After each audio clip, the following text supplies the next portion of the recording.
propósito é maior que a minha dor.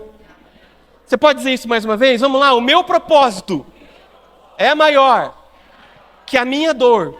E fala isso para que a pessoa do teu lado entenda também. Diga assim, olha, o teu propósito é maior que a tua dor. Não importa o tamanho da tua dor. Entenda isso hoje, que o propósito que Deus tem para a tua vida é bem maior do que a dor que você esteja sentindo. Abra a tua Bíblia comigo, livro de Atos, no capítulo 9. Quero ler com você do versículo 36 até o versículo 42. Atos, capítulo 9. A história de uma mulher que a Bíblia relata ela apenas uma única vez. Uma mulher talvez que nós ainda não conhecíamos a sua história, né? Mas a Bíblia fala dela somente nesse texto aqui. E foi uma coincidência tão grande, porque eu estava conversando com a secretária do pessoal do Giovanni Si na sexta-feira. E à medida que eu comecei a montar esse esboço aqui, eu estava conversando com ela, e eu disse para ela assim, qual a peça que vocês têm disponível? Ela me disse assim, olha, eu tenho uma peça que fala a respeito de Dorcas, que conta a história de Dorcas, uma mulher da Bíblia que relata, o livro de Atos nos relata no versículo 36, no capítulo 9, acompanhe comigo, diz assim: entre mentes havia em Jope uma discípula chamada Tabita, que em grego significa Dorcas, que se dedicava ao ministério de boas obras e ajuda financeira aos pobres. E aconteceu que naqueles dias ela ficou muito doente e morreu. Seu corpo foi banhado e colocado em um quarto, no andar superior da casa. Como a cidade de Lida ficava próxima de Jope, quando os discípulos ficaram sabendo que Pedro estava ali, logo enviaram-lhe 2 homens com o seguinte pedido: não te demores em vir até nós. Então, levantando-se Pedro, partiu com eles. Assim que chegou, levaram-no ao aposento do andar de cima da casa. Todas as viúvas os rodearam, chorando e mostrando-lhe os vestidos e outras roupas que Dorcas havia feito para elas enquanto estava viva. Pedro pediu que todos deixassem o quarto. Em seguida, ajoelhou-se e orou. Dirigindo a mulher morta, ordenou-lhe: Tabita, levanta-te. Ela abriu os olhos e, vendo a Pedro, sentou-se. A seguir, ele lhe deu a mão e ajudou-a a colocar-se em pé.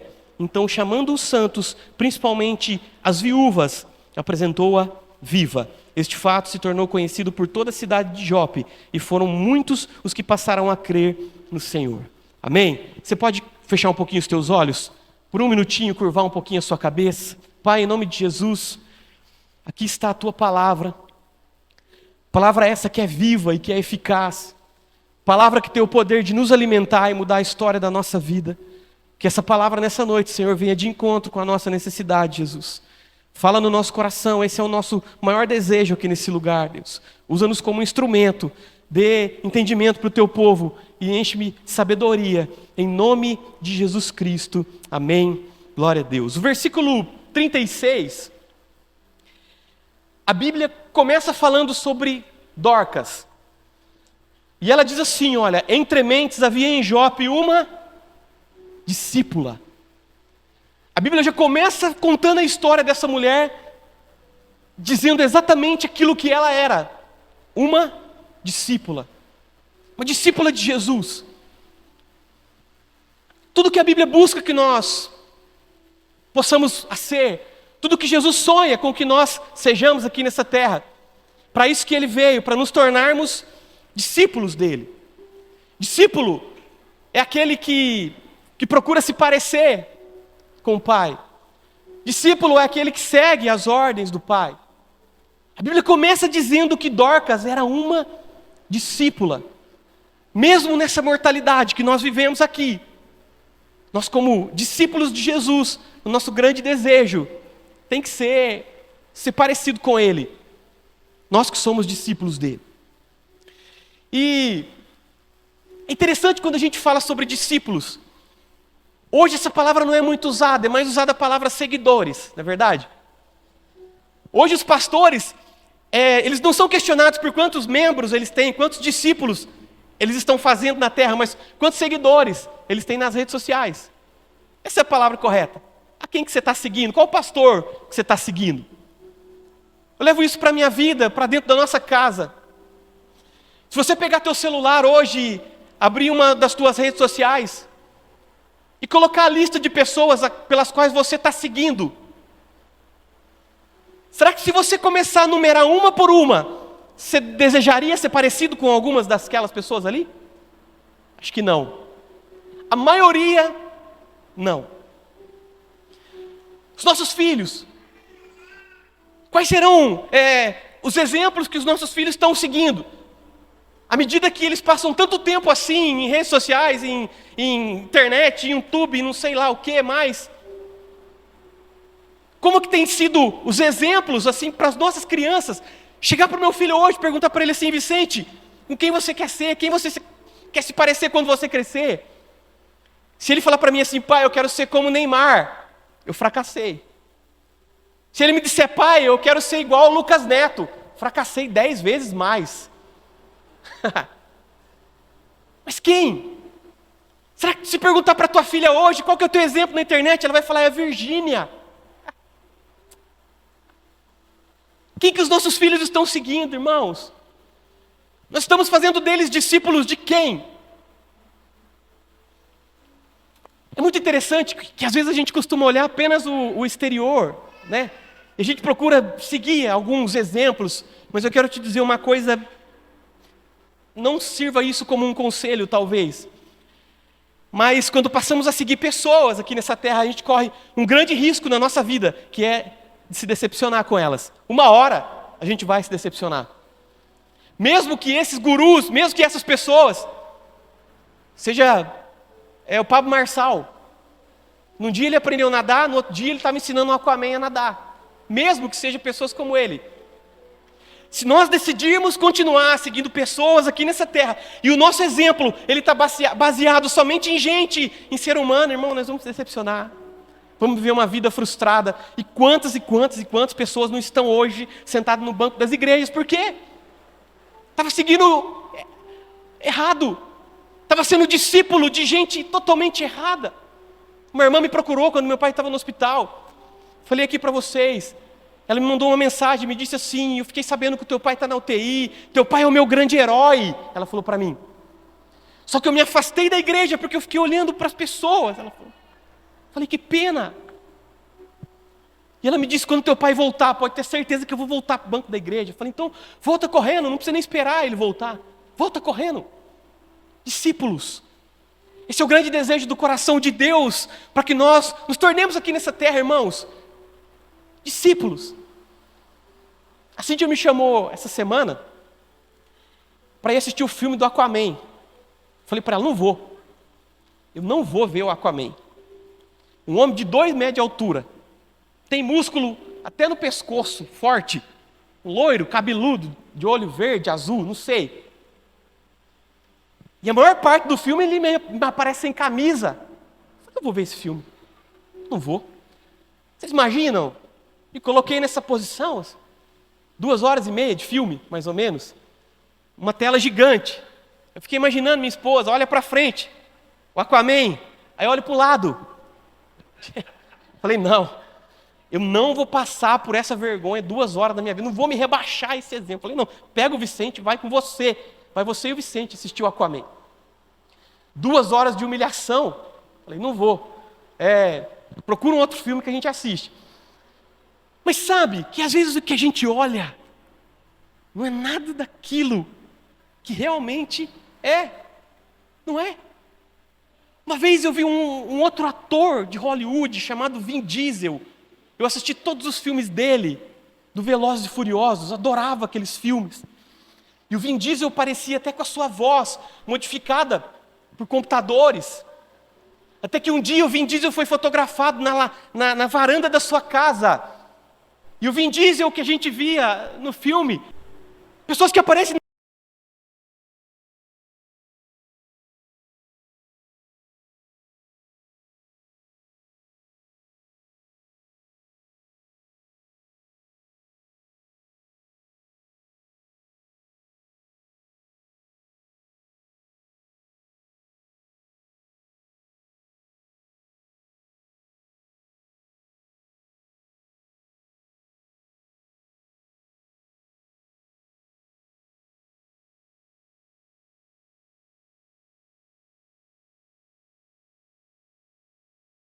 na televisão te vendendo um curso, como ficar rico em 1 ano. Aí tem 1 milhão de pessoas que compram o curso por 10 mil reais, ficou rico, é lógico.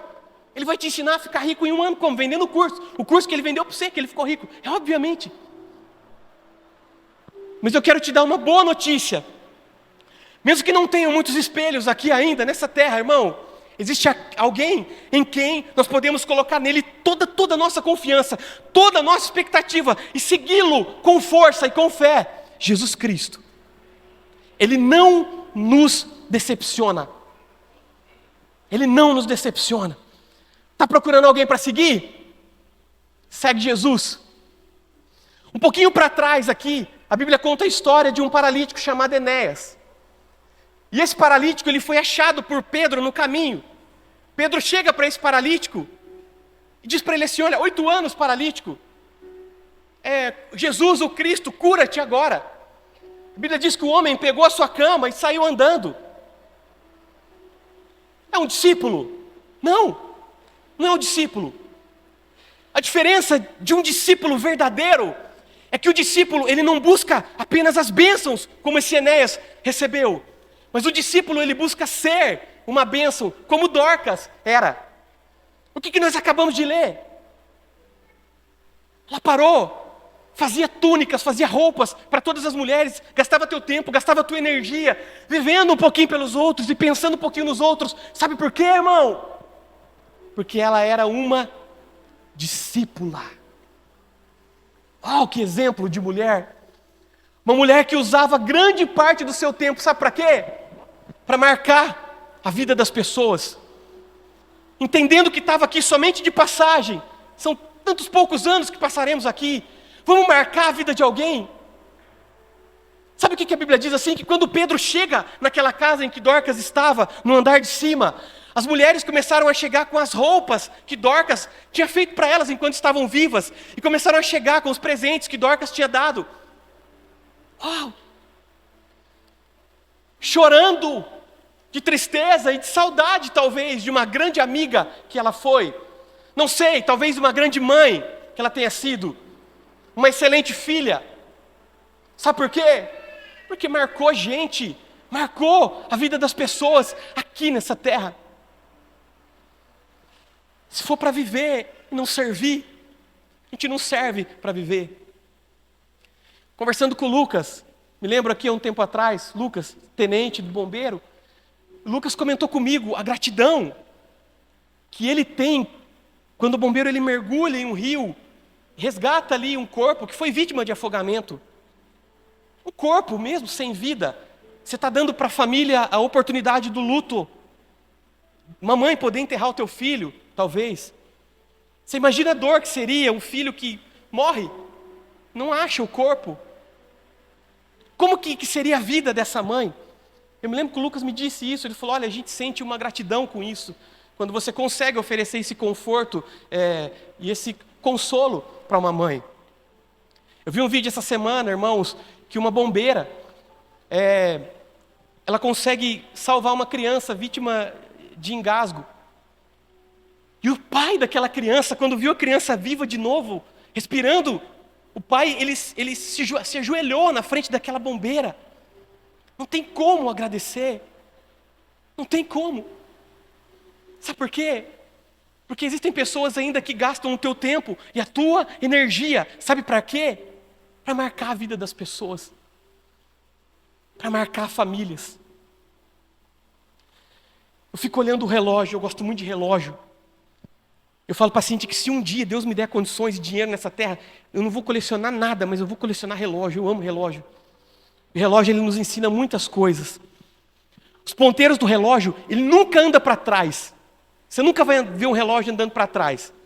O relógio, o ponteiro, ele só vai andar para trás quando ele for manipulado por alguém. É verdade? Mas o relógio ele só vai marcar o que está para vir. Jesus, quando ele veio para essa terra, ele não veio para a terra para manipular ninguém, mas ele veio para discipular. Foi para isso. Mesmo nos dando livre-arbítrio, nos tornarmos discípulos dele. Às vezes nós nos pegamos em alguns momentos da nossa vida se sentindo tão pequeno, tão incapazes.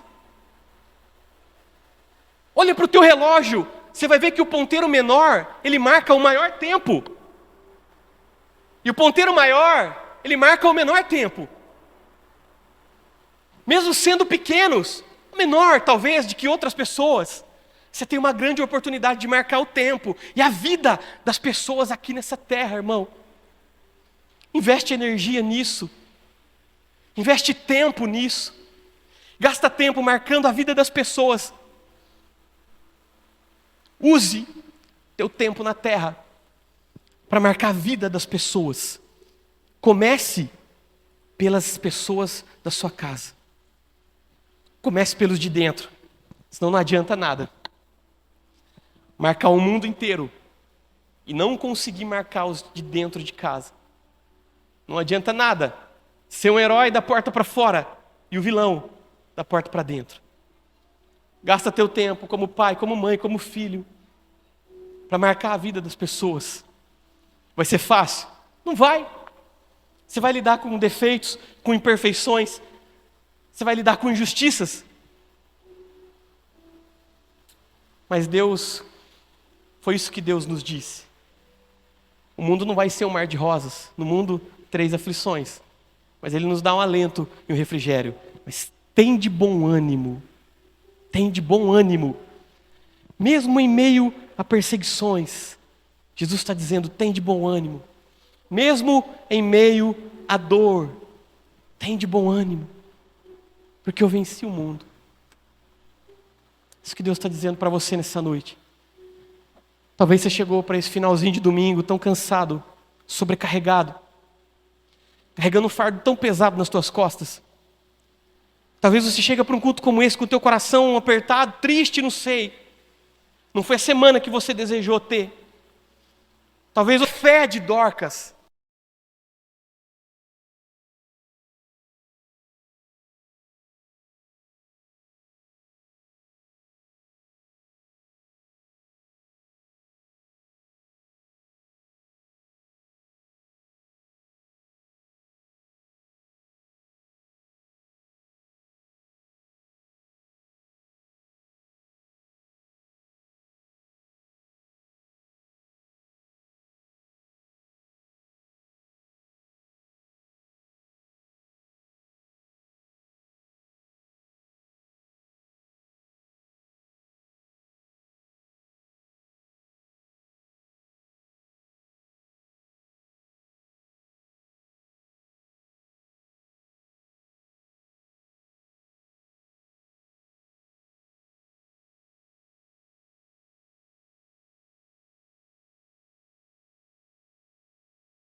Oh, que fé!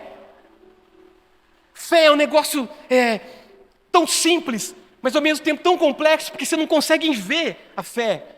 Você não consegue apalpar a fé, tocar na fé, não tem como. Mas a fé é como uma árvore.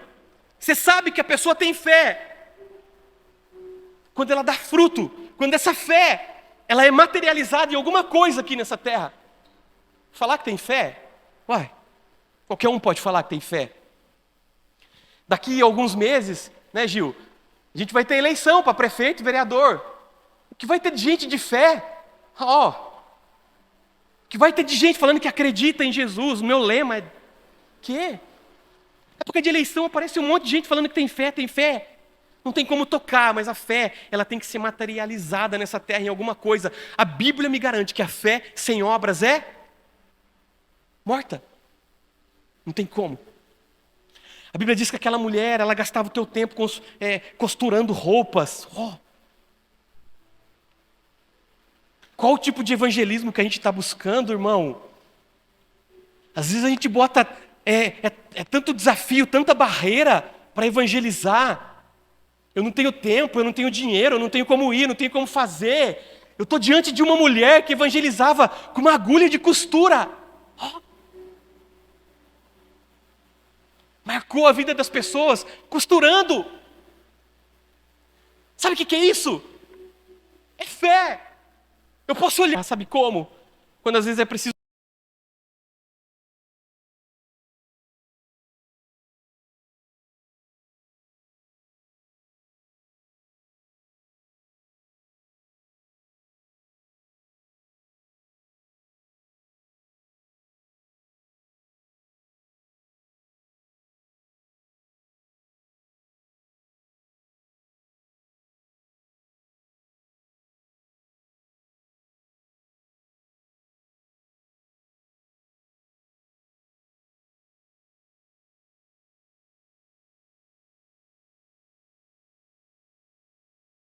Tocar no bolso para ajudar alguém a se reerguer, ajudar alguém a se levantar.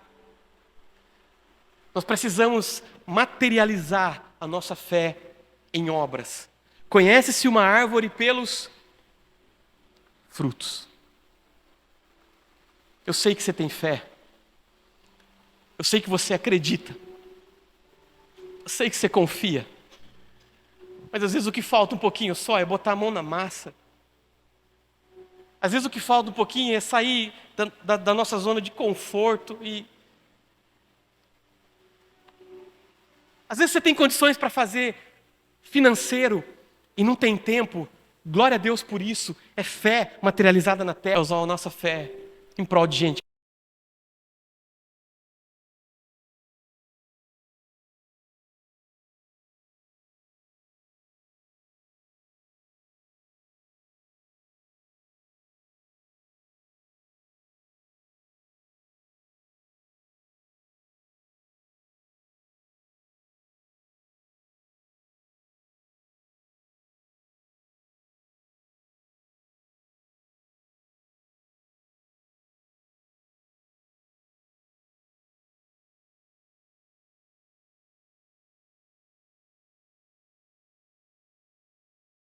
Que precisa. Em prol de pessoas que necessitam. O milagre estava tão perto.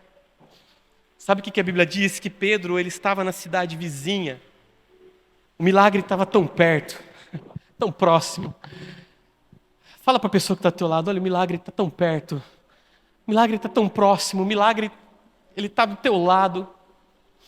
Sabe o que a Bíblia diz? Que quando aquela mulher ela fica doente, ela morre. Pedro estava na cidade vizinha curando um paralítico. Imediatamente os discípulos mandaram com que 2 homens fossem chamar Pedro. Pedro corre para aquele lugar onde ele tinha sido chamado. Jesus está tão perto, irmão. Jesus está tão próximo. E a grande mentira do diabo é fazer com que nós acreditamos que Jesus nos esqueceu. A grande mentira do diabo é fazer com que nós achamos festas, alegrias, e ele sempre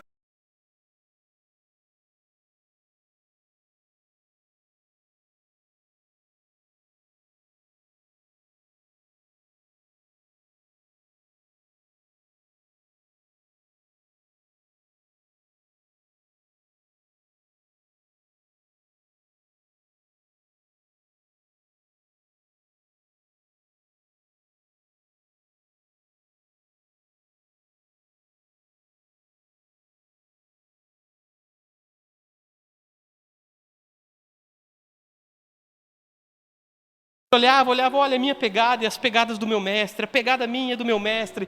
De repente no telão começou a passar os momentos difíceis, momentos de dor e de tristeza. Quando ele olhou do lado assim, ele não viu mais a pegada do mestre, ele viu só a dele. Disse: olha, Jesus, o Senhor me abandonou nos momentos mais tristes da minha vida. Ele falou: não, meu filho, no momento de tristeza, essa pegada que você está olhando aí são as minhas pegadas. Mas Jesus, e cadê a minha? Você estava no meu colo, eu estava te carregando no colo, eu estava te consolando, eu estava enxugando tuas lágrimas. Sabe por que você não desistiu? Porque eu estava com você. Sabe por que você não parou? Porque eu estava... A unção que havia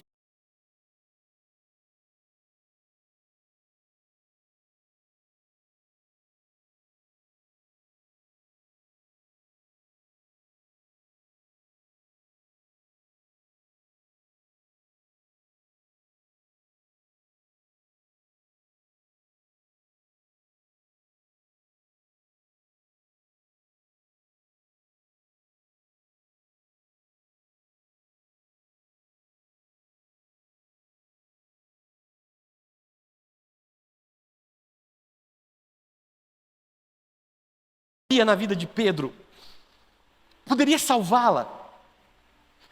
Depois de Atos dos Apóstolos, a Bíblia diz assim, que por onde Pedro passava, sabe o que as pessoas faziam? Iam colocando os doentes no caminho de Pedro, para onde a sombra de Pedro se projetasse. À medida que a sombra de Pedro fosse se projetando, ia curando os doentes. Uau, o que é isso se não é unção de Deus? Ei, Pedro, tem uma mulher que morreu aqui. A Bíblia diz que imediatamente Pedro deixou tudo que ele tinha que fazer, entrou naquele barco e foi embora. No barco ou no camelo, não sei. Porque havia em Pedro a unção de Deus. Não tem como viver sem a unção de Deus na nossa vida, irmão. É a unção que ressuscita, é a unção que restaura, que liberta, que traz renovo para o nosso coração. É a unção de Deus. Não dá para viver sem a unção de Deus na nossa vida e dentro da nossa casa. Sabe por que esse milagre aconteceu? E o grande exemplo que eu vejo na vida de Dorcas, que Dorcas era generosa. Uau! Ah, generosidade. Generosidade não tem nada a ver com religiosidade. É a mesma coisa que nós pegarmos um crente mão de vaca. Pensa num crente mão de vaca, que tem uns, conheço. Pensa no crente mão de vaca. Aí do outro lado você pega um ímpio generoso. E não vamos falar de salvação, mas vamos falar sobre prosperidade. Qual desses dois tem a maior chance de ser próspero nessa terra? É o crente mão de vaca? Ou é o ímpio generoso? Não tem nada a ver. A generosidade não tem nada a ver com a religiosidade. Por que às vezes eu olho para o ímpio, o empresário prosperando tanto, conquistando tanto? É generoso. Isso a Bíblia nos garante. É a Bíblia que fala sobre isso. Então a generosidade fez a diferença na vida daquela mulher. Irmão, pensa uma coisa comigo. Quando Dorcas morreu, as pessoas correram chamar Pedro. Para quê? Fazer alguma coisa. Ressuscitar, fazer alguma coisa. Se tivesse morrido a mais fofoqueira da rua, pensa. Se tivesse morrido aquela senhorinha que gosta de comentar sobre a vida das pessoas, tal, que não consegue se segurar. Será? Será que se tivesse chegado a notícia, morreu a dona fulana, fofoqueira, vamos chamar Pedro? E eu falar, não, peraí um pouquinho. Pensa um pouquinho melhor. Vamos analisar um pouco a situação? Vai que essa fofoqueira ressuscita, e ressuscita com mais gás, com mais energia. Vamos deixar quieto isso daqui? Deus levou, glória a Deus, foi pai. Não. Você acha que não morreram mais mulheres naquela época, naqueles dias? Só Dorcas morreu? É claro que não. Mas por que eles foram buscar Pedro imediatamente para ressuscitar só ela? Uau! Porque ela marcou muita gente. A generosidade do seu coração fez isso. A ponto das pessoas olharem e falarem, não tem como viver sem Dorcas. Dorcas vai fazer falta aqui. Olha aqui, Pedro, o que ela fez por mim. Pedro, pelo amor de Deus, faz alguma coisa, não tem como viver sem ela nessa terra. É impossível viver sem ela aqui, Pedro. Algo tão simples. Ela não despejou nas pessoas rios de dinheiro e tesouros. Irmão, um agasalho. Foi uma roupinha que ela gastou tempo, que ela costurou e fez. Mas fez de coração. De coração. A generosidade, ela abre a porta dos milagres na nossa vida. É a generosidade que faz isso. Não tem como viver nessa terra, irmãos, e não conseguir servir ninguém. Não tem como. Geraldo está aqui ajudando a gente durante a semana inteira. Um trabalho tão complicado que ninguém quer fazer. Não vejo nenhuma outra igreja fazendo. Dando pão, leite, para as piores pessoas que você pode imaginar. Os mais desprezados no meio da sociedade. Gente que a maioria das pessoas não querem nem chegar perto. E o Geraldo, ele trata com tanto amor e carinho. Ele fala, oi, bom dia, tudo bem? O que você deseja? Você quer um leitinho? Tão legal.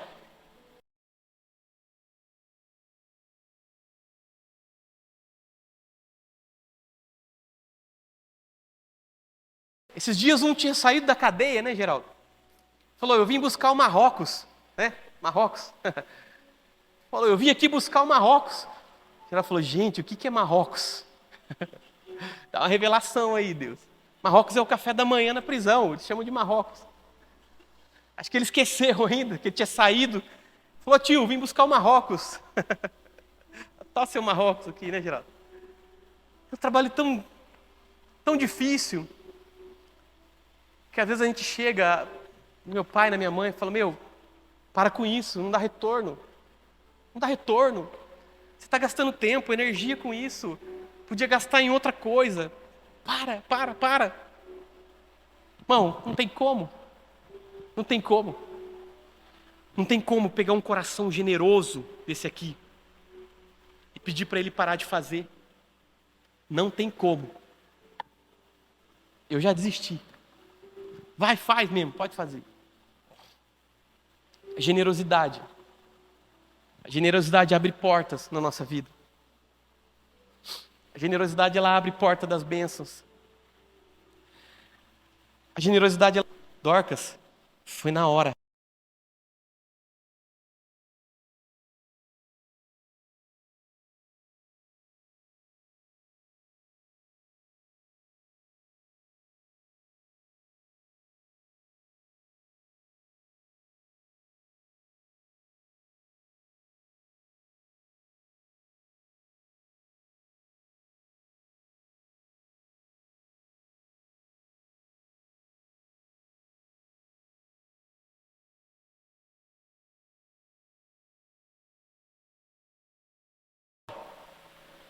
Não dava mais tempo para esperar.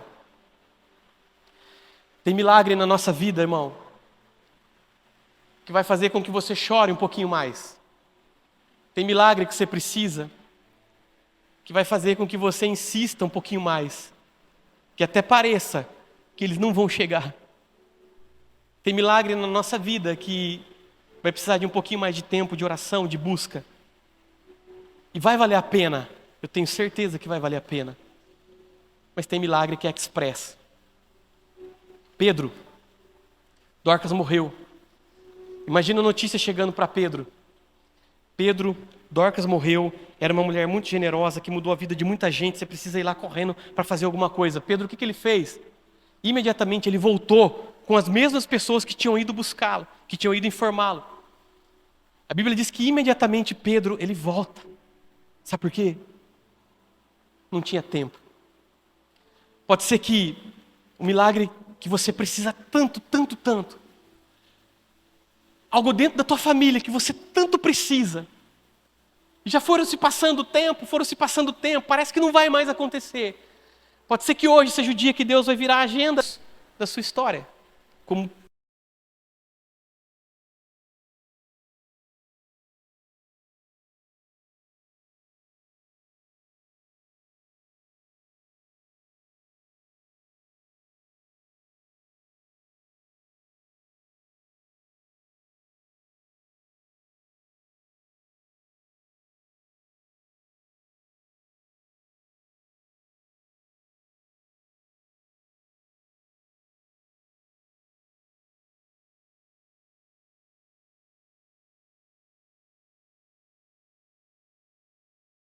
milhares e milhares e milhares que se foram e a gente não conhece.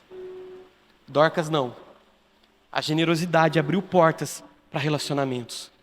Quando você tem um coração bom aqui nessa terra, Deus, Ele começa a promover o que chamam hoje de network, né? É o network. Eu contei uma história há um tempo atrás da minha mãe.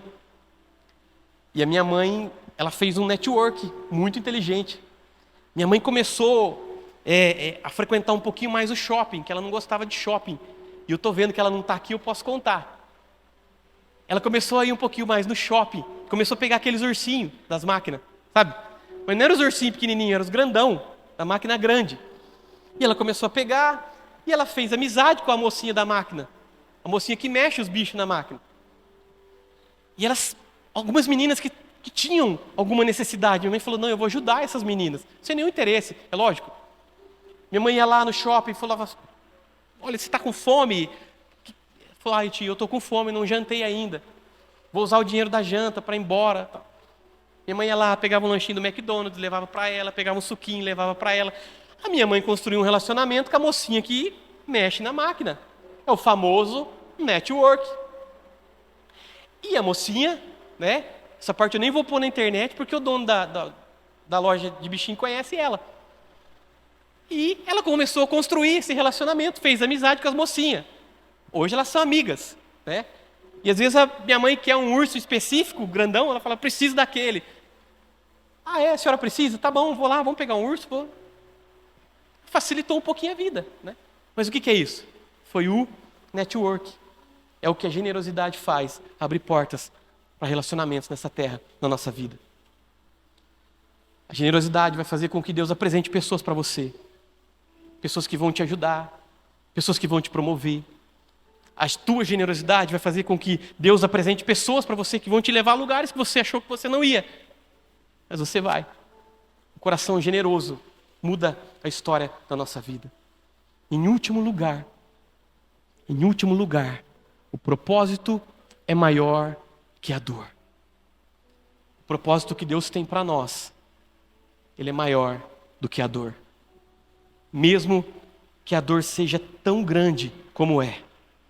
Mas o propósito que Deus tem é muito maior. Pedro chega naquela casa. Quando Pedro ele se depara com aquela mulher morta, ele dá uma ordem para todas as mulheres que estavam ali, chorando e lamentando a morte de Dorcas. Era como que se Pedro entrasse naquele quarto e dissesse para elas assim, olha, vocês chegaram aqui para expressarem a sua dor. Eu entendo isso. Mas Pedro olha para elas e fala assim, eu vim aqui para cumprir um propósito.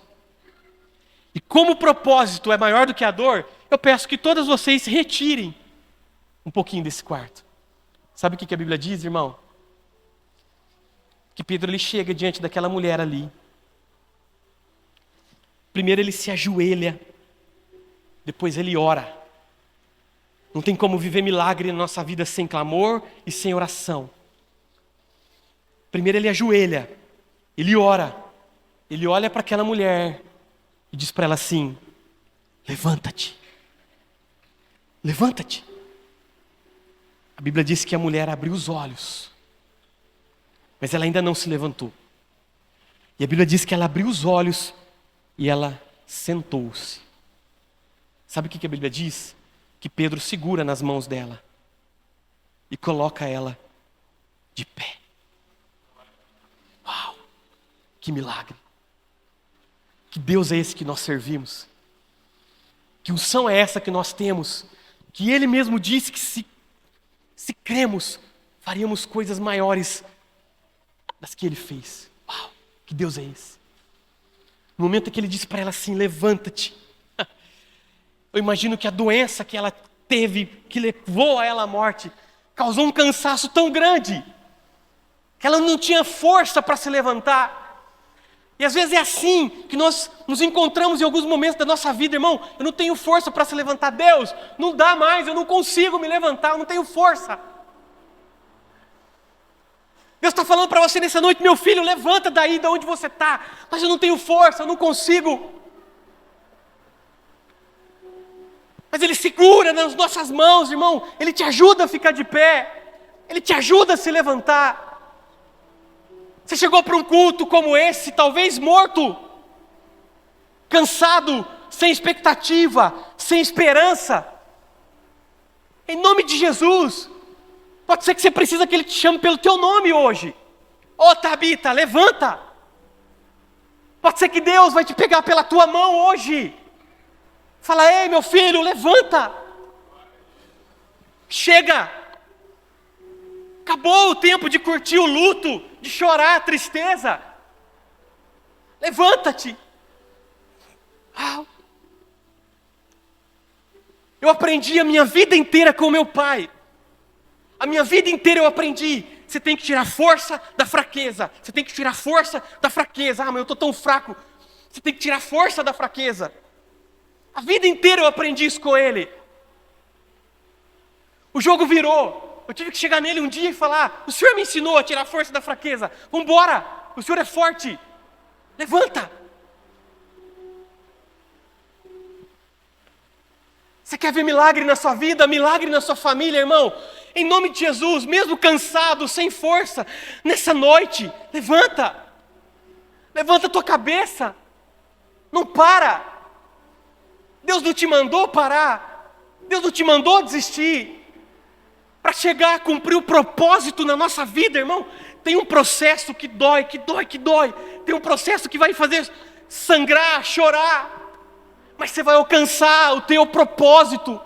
O propósito que Deus tem para você, estabelecido por Ele. Você vai chegar nele, em nome de Jesus. Em nome de Jesus, nessa noite, levanta-te. É isso que Deus está dizendo para você, levanta-te.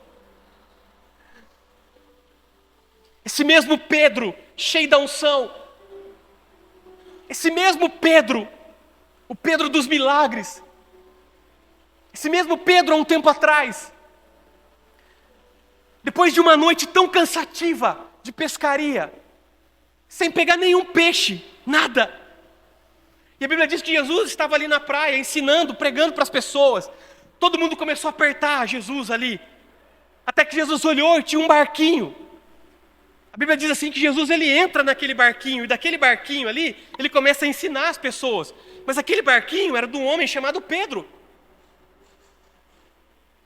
Jesus olha para ele e fala assim: e aí, como que tá? Tudo bem com você? Ele disse: não, olha, eu não estou num dia legal, Jesus. Jesus, eu não estou bem, não. Não é a hora, Jesus.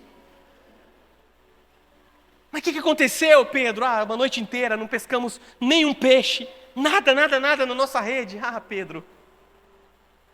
Quantas e quantas vezes a gente se ajoelha diante de Deus.